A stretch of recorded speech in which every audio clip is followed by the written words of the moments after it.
नमस्कार, म अभिषेक लामिछाने यहाँहरूलाई स्वागत छ हाम्रो युट्युब च्यानलमा। आज फेरि एउटा इम्पोर्टेन्ट मार्केट अपडेट ल्याएर हजुरहरूमा प्रस्तुत भएका छौँ हामी।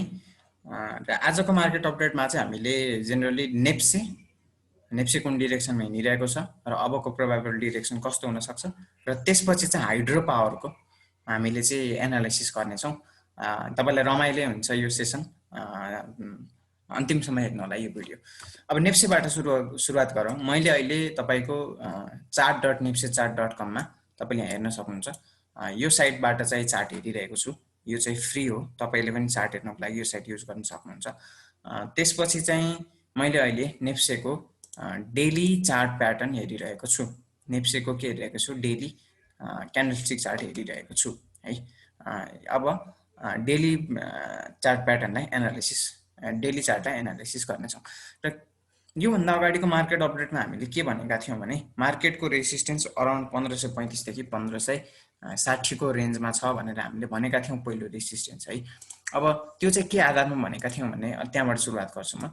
जस्तै यहाँनिर तपाईँको देखिएको तपाईँको सिमेट्रिकल ट्रेङ्गल है, हाम्रो नेप्सेमा देखिएको सिमेट्रिकल ट्रेङ्गल सँगसँगै तपाईँको यहाँनिर 1480 को रेसिस्टेन्स भनौँ, 1475 देखि 1480 को रेसिस्टेन्सलाई जब यसले ब्रेकआउट गर्यो, यहाँनिरको यो क्यान्डलले ब्रेकआउट गरिसकेपछि अनि त्यसपछि भोल्युमले पनि यहाँनिर हामीलाई के गरेको थियो, साथ दिएको थियो।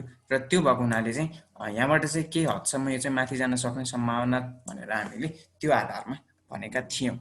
र त्यति भइसकेपछि चाहिँ बजार 2 दिन अगाडि माथि गयो। 2 दिन माथि गइसकेपछि र आजभन्दा अघिल्लो दिन, हिजोको दिन चाहिँ बजार 1526 सम्म पुगेर चाहिँ केही करेक्सन 1526 सम्म माथि पुगेर केही करेक्सन पाएको छ बजारले। यो चाहिँ अराउन्ड तपाईँको लगभग हाम्रो फर्स्ट रेसिस्टेन्स 1535 देखि 1560 को नजिकै भएको हुनाले पनि बजार अब केही समय चाहिँ करेक्सनको फेजमा चाहिँ छ। यसको मतलब यो होइन कि अब करेक्सन भइहाल्छ, केही अपसाइड मुभमेन्ट पनि हुनसक्छ। यो रेन्जको चाहिँ नजिकै चाहिँ अब तल भए पनि, यही रेन्जमा भए पनि, योभन्दा अलिकति माथि भए पनि करेक्सन चाहिँ हुन्छ। र यदि योभन्दा माथि गयो भने पनि त्यहाँनिर त्योभन्दा माथि जाने एउटा तपाईँको प्रोबेबल ठाउँ चाहिँ छ। यो चाहिँ अराउन्ड तपाईँको 1635 देखि 1660 सम्म पनि अर्को एउटा सप्लाई जोन छ। र त्यो त्यहाँसम्म पुग्नलाई चाहिँ के गर्नु पर्यो बजारले भने तपाईँको यो रेसिस्टेन्सलाई ब्रेकआउट गरेर स्टेबल भएर यहाँसम्म पुग्न पर्यो। भोल्युमले पनि साथ दिन पर्यो। त्यसलाई त्यतिकै ब्रेकआउट गरेर भए पनि भएन, भोल्युमले पनि साथ दिन पर्यो। अनि त्यसपछि चाहिँ माथिसम्म पुग्ने सम्भावना देखिन्छ। र जबसम्म यो रेसिस्टेन्सलाई तोड्दैन तबसम्म 1660 1650 को डिरेक्सन देखिँदैन। अराउन्ड 1535 देखि 1560 के रेन्जमा हुनेछ। र यदि यसलाई ब्रेकआउट गरेन भने यो रेन्जबाट पनि तपाईँको करेक्सन देख्न सकिन्छ। किनभने तपाईँले यहाँनिर देख्न सक्नुहुन्छ सुरुमा पनि यो रेन्जमा यत्रो अपसाइड मुभमेन्ट देखियो, त्यसपछि करेक्सन भयो, त्यसपछि यो मुभमेन्टमा पनि अपसाइड मुभमेन्ट देखियो र यहाँनिर पनि अब नजिकै करेक्सन हुन सक्ने सम्भावना देखिएको छ। यस सँगसँगै अर्को पनि एउटा प्याटर्न के देखिएको छ भने तपाईँले हेर्न सक्नुहुन्छ यहाँनिर चाहिँ हाम्रो कप प्याटर्न भनेको छ हाम्रो टेक्निकल एनालिसिसमा हेर्दाखेरि कप एन्ड ह्यान्डल पनि बनाउन सक्छ कि भन्ने एउटा सम्भावना पनि देखिन्छ। कप एन्ड ह्यान्डल बनाएर त्यसपछि यसलाई ब्रेकआउट गरेर माथि जान सक्ने सम्भावना पनि देखिन्छ है। त्यो भएको हुनाले यो रेन्जमा पनि कन्सोलिडेसन हुन सक्ने सम्भावना देखिन्छ। यो चाहिँ हाम्रो चार्ट प्याटर्न प्राइस एक्सनले चाहिँ यस्तो देखाइरहेको छ।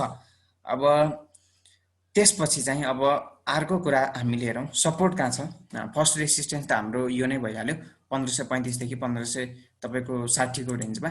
त्यसपछि हाम्रो दोस्रो रेसिस्टेन्स भनेको 1635 देखि 1660 को रेन्जमा। अब पहिलो सपोर्ट भनेको त तपाईँको 1400, पहिलो सपोर्ट भनेको त हाम्रो 1500 को तपाईँको साइकोलोजिकल लेभल भइहाल्यो, किनभने अहिले 1510 को रेन्जमा छ मार्केट। दोस्रो सपोर्ट भनेको 1475 को रेन्जमा छ। त्यसपछि चाहिँ एउटा मेजर सपोर्ट भनौँ, मेजर सपोर्ट चाहिँ अराउन्ड तपाईँको यहीँनिर नै छ भनौँ, जहाँनिर मार्केट तपाईँको पहिला खेलेको थियो। यो रेन्जमा चाहिँ मेजर सपोर्ट रहेको छ है। अब यसरी हामीले हेऱ्यौँ support resistance price action chart प्याटर्नलाई यसरी एनालाइज गऱ्यौँ। अब इन्डिकेटरहरूले के भन्छ त्यो पनि हेरौँ एक्चुअली हामी।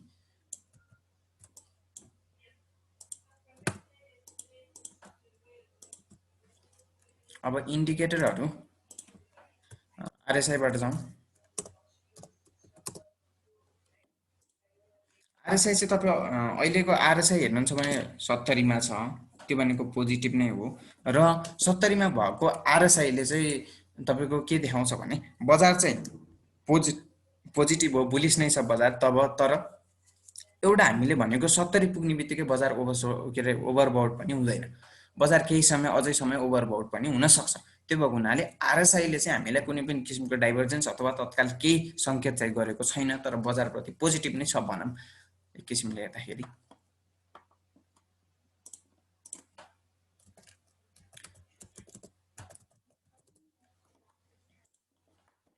म्याग्डीमा पनि केही दिन अगाडि चाहिँ तपाईँको के आएको थियो भने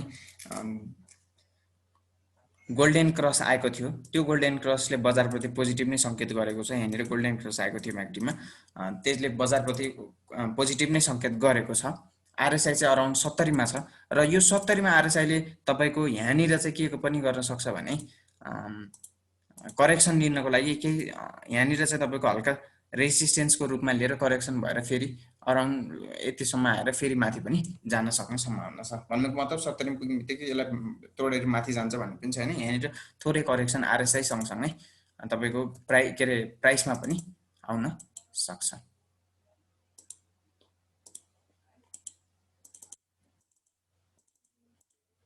है, अब हामीले इन्डिकेटरहरू हेरिहाल्यौँ आरएसआई र म्याक्डी। अब मैले अर्को इन्डिकेटर लगाएर तपाईँलाई अस्ति पनि भनेको थिएँ, बोलिन्जर ब्यान्ड पनि लगाएको थिएँ। बोलिन्जर ब्यान्डको पनि हामीले हेऱ्यौँ भने लगभग तपाईँको प्राइस चाहिँ अप्पर ब्यान्ड छोइसक्यो, अप्पर ब्यान्ड छोएर पनि यता गइसक्यो है। त्यो भएको हुनाले अप्पर ब्यान्डमा चाहिँ हामीले अप्पर ब्यान्डलाई जेनरली हामीले ओभरबोर्डको रिजनको रूपमा लिन सक्छौँ। तर फेरि पनि म यहाँनिर अर्को कुरा के दोहोऱ्याउँछु भने ओभरबोर्ड भयो भन्दैमा तपाईँको त्यो ओभरबोर्ड हुने बित्तिकै तल झर्ने पनि होइन, त्यो केही समय ओभरबोर्ड भएर बसिराख्न पनि सक्छ।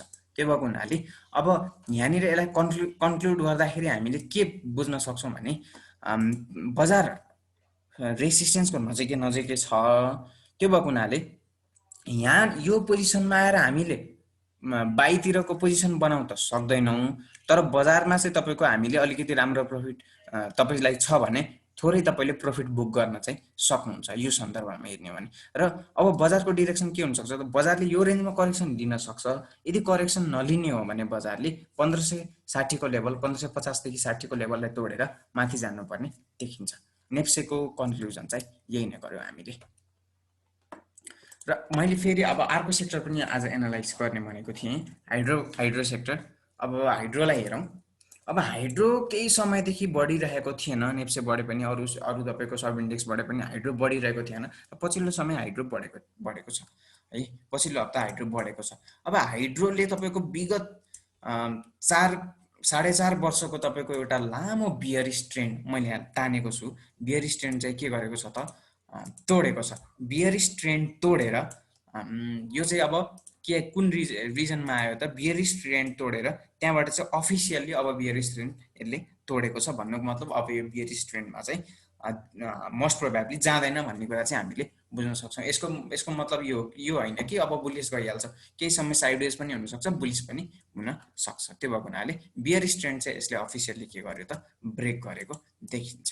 र बियरिश ट्रेन्ड ब्रेक गरिसकेपछि बजारले चाहिँ सुरुमै के गरेको छ त भन्दाखेरि अब यो चाहिँ मैले विकली हेरिरहेको थिएँ, किनभने यहाँनिर लामो 4-5 वर्ष अगाडिदेखिको क्यान्डल हेर्नुपर्ने थियो। र अब यसलाई मैले डेलीमा लान्छु, अलिकति लङ्गर टाइम विकलीमा नै तपाईँलाई अलिकति एनालाइज गर्छु म। विकलीमा हेर्ने हो भने यहाँनिर चाहिँ हामीले ब्रेकआउट देख्यौँ। ब्रेकआउट पनि केसँग देख्यौँ, एउटा राम्रो भोल्युमको साथ देख्यौँ। यहाँ हेर्न सक्नुहुन्छ भोल्युम एकदम अत्याधिक देखिन्छ। राम्रो भोल्युमको साथ ब्रेकआउट भएपछि यसलाई चाहिँ हामीले राम्रै मान्नुपर्ने हुन्छ, पोजिटिभ इम्प्याक्ट नै, पोजिटिभ सङ्केत नै दिएको छ। अब यहाँनिर केही इन्डिकेटरहरू लगाएर हेरौँ, त्यसले चाहिँ हामीलाई कस्तो सपोर्ट गर्छ कि गर्दैन भन्ने कुरा पनि बुझौँ।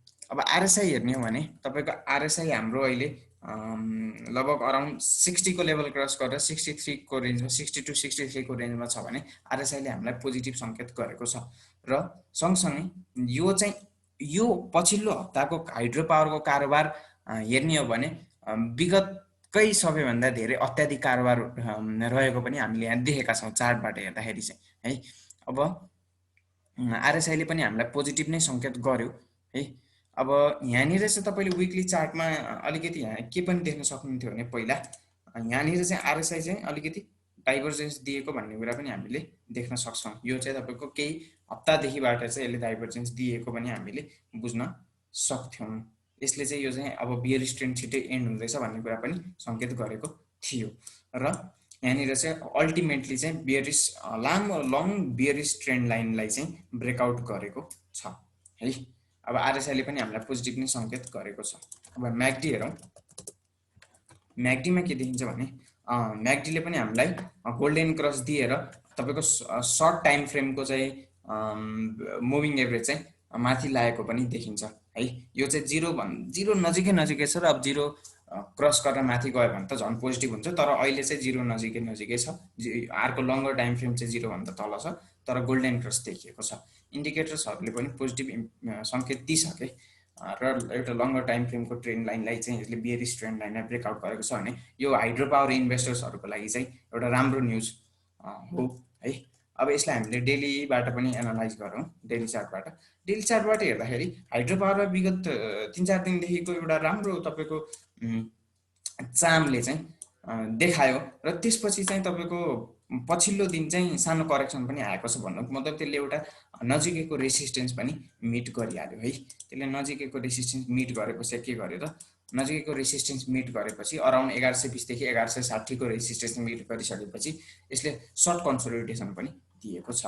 अनि अब हाइड्रो पावरका केही रेसिस्टेन्स र सपोर्टको पनि कुरा गरौँ। अराउन्ड सपोर्ट त हाम्रो 900 को रिजनमा छ है। 900 को रिजनमा स्ट्रङ सपोर्ट छ, यो रिजनमा स्ट्रङ सपोर्ट छ। अब त्यसपछि चाहिँ अब जबसम्म यो बजारले 1120 देखि 1160 को रिजनलाई ब्रेकआउट गर्दैन तबसम्म चाहिँ बुलिस जसरी यस्तो छ। यसले चाहिँ यो चाहिँ ब्रेकआउट नगरेसम्म, यहाँ पनि भोल्युमले साथ दिन पर्यो, यो चाहिँ ब्रेकआउट नगरेसम्म चाहिँ फाइनल बुलिस मुभ चाहिँ हामीले बुझ्न सक्दैनौँ है।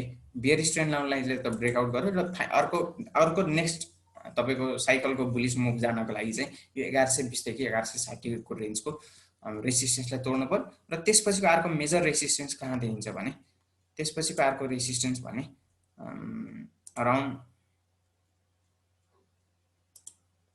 1334 देखि 1368 भनौँ, 1334 देखि 1368 को रेन्जमा यो रिजनमा चाहिँ अर्को रेसिस्टेन्स देखिएको छ। अरू माइनर रेसिस्टेन्सहरू त छँदैछन्, तर मैले मेजर रेसिस्टेन्सको कुरा गरेको। यी रेसिस्टेन्सहरू त छँदैछन्।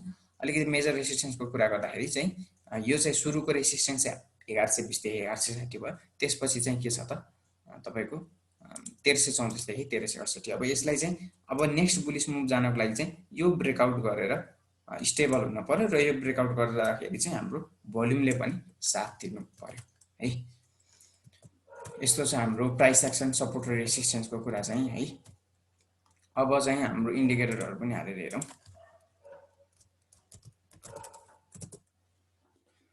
इन्डिकेटर हाल्दाखेरि इन्डिकेटर अराउन्ड तपाईँको 80 भन्दा माथि पुगिसकेको रहेछ। भन्नुको मतलब विकलीमा चाहिँ हाम्रो इन्डिकेटर कति थियो, अराउन्ड तपाईँको 62 63 मा थियो, तर डेलीमा चाहिँ कति थियो 82 पुगिसकेको। भन्नु मतलब यो चाहिँ विकली चाहिँ पोजिटिभ नै छ, तर यो चाहिँ के रहेछ त हाइड्रो पावरको भन्दाखेरि हाइड्रो पावरको यो सर्ट टर्म कन्सोलिडेसन रहेछ भन्ने कुरा पनि यो दुईटा टाइम फ्रेमबाट हामीले बुझ्यौँ कि किनभने विकलीमा त पोजिटिभै छ, अझै अपसाइड मुभमेन्ट छ है, बल्ल बियरिश ट्रेन्ड लाइन ब्रेकआउट गरेको छ। अब डेलीमा चाहिँ एउटा रेसिस्टेन्स नजिकैको रेसिस्टेन्सलाई चाहिँ भेटेर त्यहाँबाट चाहिँ सर्ट कन्सोलिडेसन आएको भन्ने कुरा हामीले बुझ्न सक्छौँ। र अब यसलाई चाहिँ हामीले कसरी लिन सक्छौँ भने आरएसआईबाट पनि अब यो जहाँबाट चाहिँ आरएसआई अराउन्ड 70 होला अथवा 60 अथवा 60 को लेभल होला, हो यो लेभलबाट जब फर्किन खोज्छ र त्यहाँनिर हामीलाई क्यान्डल प्याटर्नले पनि सपोर्ट गर्यो, बुलिस क्यान्डल स्टिक प्याटर्न बन्यो भने त्यसपछि चाहिँ फेरि हामीले हाइड्रो पावरमा पनि अपसाइडतिरको मुभमेन्टलाई चाहिँ हामीले एन्ट्री बनाउन सकिन्छ है। हाइड्रो पावरमा चाहिँ यस्तो देखिन्छ। यसै गरी मैले आज नेप्से र हाइड्रो पावरको यसरी यति नै एनालाइसिस गरेँ र फेरि पनि आउने दिनहरूमा अन्य सेक्टरका साथसाथै नेप्सेको पनि इम्पोर्टेन्ट मार्केट अपडेट लिएर आउने नै छौँ। त्यतिन्जेलको लागि बिदा दिनुहोस्। धन्यवाद।